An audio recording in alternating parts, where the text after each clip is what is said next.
uba ALSM Vice Chairman ka Meghalaya State Development Reform manhakas iba arjong katayo kasipotorik ulber ulayo ban play perdano ik annual sport meet balai singilan ter jong ka KGP Sinat Sapngi Higher Secondary School nong stoin kabalolong hamadan jong katehi ka school nagaliang kongsan ulayo ru ban penhere kalama jong ka school kum kadak jong ka jing play perdai ka sport meet hakate ka lumpong balai singi jingile kai ki kantob yak race jump throws bat kiwe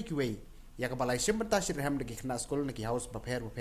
hakate ka singi play perdai ka sport meet laidan langru upan spal ka school utman basan ke thongni kinohikai ki kena school bat kiwe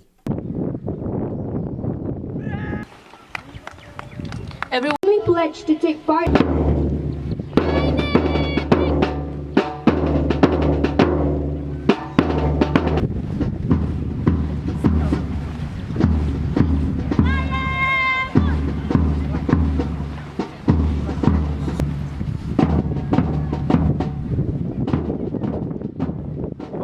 Kasidul ya kaba ka school kalabu nadu pasdang jong kasnem kalong kaba don kamha bangi ngihap banya trailang kumi kena school habasdang jong kasnem kumni habagi penya ya gijingele kai sports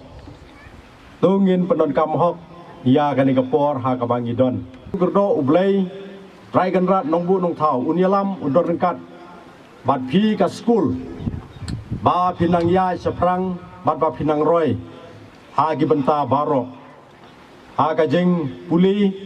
bat ha ka jing sakri jong phi ka school ya ka imlang ka salang bat kan long ka jing mentoy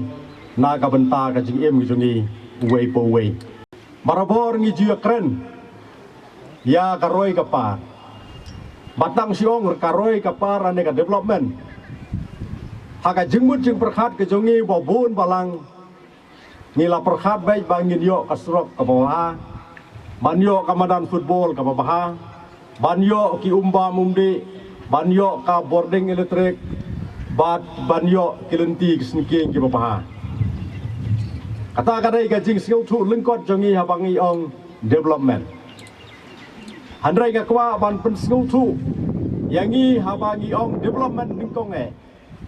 kadai ban sedang ka development lagi simen balai ka central government ya ka education ka ong ka human resource ministry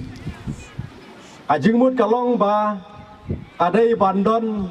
ka resource hawei po wei briu lane kandan ka jingroy hawei po wei briu ningkong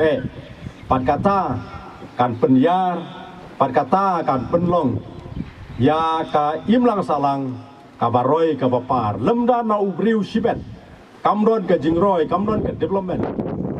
inomla ban wan roy wanra ya ka roy kapar ha gi babun gi benta